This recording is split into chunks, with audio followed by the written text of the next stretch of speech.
Man, it's just crazy how fast these Stanley Cup playoffs have went by. It just shows how great hockey playoffs are, really. It is a great religion to join. Man, this playoffs has really had everything this year. We had a lot of upsets, a lot of choke jobs, Tampa Bay anybody, and more importantly, we had a lot of close games and a lot of exciting Game 7s. But in the end, we started off with 16 teams. And now we have reached the 2019 Stanley Cup Finals. With now 2 teams remaining, the question is, who will be the one to host Lord Stanley's hardware?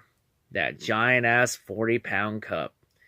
We'll find out. We have 2 teams to go over. So, let's take a look at our 2 lucky contestants to battle it out in a duel to the death. So first off, hailing from the Eastern Conference. Oh, whoopee. Another good Boston team. 'Cause that's what the sports world truly needed, was another championship-level Boston team. Before we continue on, did the Celtics get eliminated in the NBA playoffs? They did? Good, thank God. So Boston will not get the clean sweep this year. So our assholes can be unravaged for now. But yes, we have another good Boston team, because I guess the World Series in 2018 and the Super Bowl were not enough for Boston fans, and they need more championships. They need some more, I guess. But overall, this Boston team has taken no prisoners against everybody they faced. They took no prisoners and made the Maple Leafs choke on a bag of dicks again. They also sunk Columbus back to reality. And then they did the unthinkable. They murdered whatever hopes the Carolina Hurricanes and the Brass Bonanza had left, officially knocking Hurricane Man out of a job. It's not fair, brother! It's not fair! It's alright, Hurricane Man, I'm here to comfort you. Hurricanes were supposed to run wild in the playoffs! This is some bullshit! It's okay, man. It's okay. Here's one positive. At least, the fans came to your games. I guess that is correct, brother! So please keep coming to our games. Alright, Hurricane Man, you're good. You can go now. But yeah, anyway, this Boston team, it is still talented. A lot of the core from their previous Cup teams is still here. Names like David Backes, Patrice Bergeron, Jake DeBrusk, David Krejci, Brad Marchand. Brad Marchand is an annoying pest. And he isn't cheap shotting players. Like, seriously, Brad. You had a 100-point season, and you still feel you need the cheap shot players? You really, truly are a worthless piece of shit. Honestly, get out of my face. I hope someone fucking cheap shots your ass in the finals just to give you a taste of your own medicine. You also have some new love, like the new upcoming star, David Pastrnak. You also got the leader of the pack, Zdeno Chara. You also got other players like Torrey Krug and Charlie McAvoy, and then you got the goaltender Tuukka Rask, who is back to his normal form and isn't choking on a bag of shit. But overall, Bruins, another solid team for the Boston fans to get back on. Because they need to cheer for somebody before New England Patriots and at a football season start. Because Red Sox haven't had a good start to the season, but they're slowly starting to turn around. This could spell bad news in September and October. But getting back on point, for the Bruins though, this could be your best to last chance to win a cup, because a lot of your core is aging rapidly and starting to digress. So a bit of your core could be retiring in the coming years, so you're possibly a couple years away from having to go through a full rebuild and having that championship window door slammed shut in your face. So you better make this one count, or the Boston fans are gonna be pissed. Will we see a happy riot in the streets, or will we see an angry riot? We'll have to wait and see. But let's go ahead and meet our contestant, hailing from the Western Conference. Holy shit, St. Louis. You did it. You finally did it. You actually did something with your pathetic lives and actually made the finals. For the first time in what feels like a goddamn eternity. Wow. So St. Louis actually did not stick to the narrative and choke in the first round. They were the ones that caused everybody else to choke. In their playoff run to the finals, St. Louis set franchise record with 12 playoff wins, most in their franchise's history. So this is the best playoff run they've ever had. Because remember, in those 3 years they did make the finals in the late 60s and 1970, the playoffs format was a lot different back then. A lot different. Because the league was a lot smaller back then, but St. Louis is here now. They spared no prisoners coming in too. They were able to take advantage of Winnipeg after Winnipeg's issues in the regular season caught up to them in the playoffs. They were also able to take advantage of an inconsistent Dallas Stars squad that had a lot of drama on their bench, and also had hot women distracting them behind their bench too. Yes, hot women.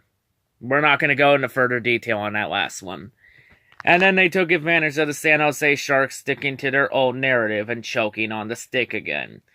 As it looks like the torch might be being passed, as now the San Jose Sharks look like the new St. Louis Blues, the new choke artists of the Western Conference.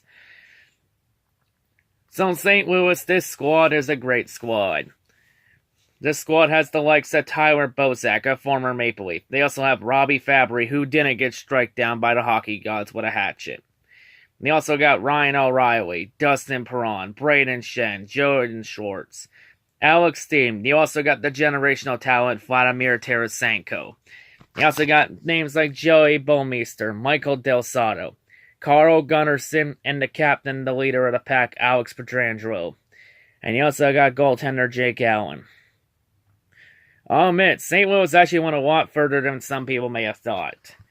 St. Louis first entered the playoffs as the hottest team.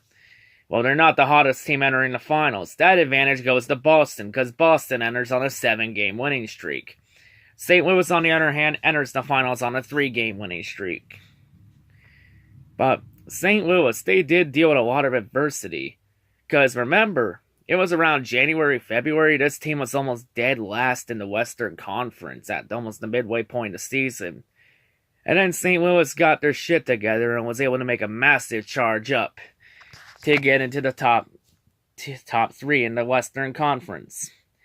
And here they are. They dealt with a lot of adversity and they were able to overcome the odds. Can they do it one more time in the finals? Is this the year St. Louis finally ends their legacy of failure? Or will reality set in and will this be another painful chapter to St. Louis's legacy of failure? We'll have to find out, because if St. Louis messes this up, it'll be 52 years, no cup. But yeah. So overall in this finals, this is a Stanley Cup Finals rematch. A rematch from all the way in 1970. Remember that finals. That finals was the one that created that infamous Bobby Orr goal. Yes, that goal. So St. Louis is looking to get payback 49 years in the making. Is this the year St. Louis gets it done? Or will St. Louis suffer the same fate as Boston gave them back in 1970? Will the St. Louis fans finally get something to cheer for after a couple years ago when Stan Kroenke fucked the city over and moved the St. Louis Rams to Los Angeles? Or will the Boston Bruins fans' arrogance be boosted with yet another championship?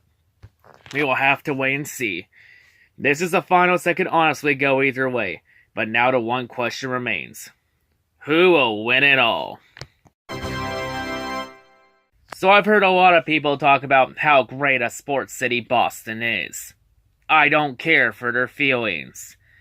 As you already know, I am a fan of a division rival. And that division rival happens to be an Original Six rival. I want the Bruins to win. I normally don't have problems with the Bruins, with Boston fans, but once they start getting their sheer arrogance in check, it just drives me insane. This fan base is so arrogant when it comes to their championships. They never shut the fuck up about their successes, but they're always the first to hide their failures. They also talk about how great their players are, but hide how dirty some of them can be. A lot of the players on their team aren't even likable, Brad Marchand anybody. And it just drives me insane. So yeah, nothing would put, and this fan base has already been spoiled with enough championships in this millennium, let alone this decade. Like, they just had a World Series and a Super Bowl win. How much more do they want? To be in the end, nothing would please me more than to watch Boston fans cry and go down in a ball of flames. And oh, by the way, Boston fans, I still haven't forgot about those racial slurs you said to Joe Ward and PK Subban a few years ago, when you said it was their skin color that beat the Bruins and not their talent. So nothing pleased me more, because I do not want Brad Marchand to succeed in any way. So nothing pleased me more than to see Boston lose, and to see their fan base get pissed off. That's why I think the Bruins are going to win the Cup in 5 games. Because since God likes to come shit on my predictions, I'm going to use it to my advantage and jinx the Bruins.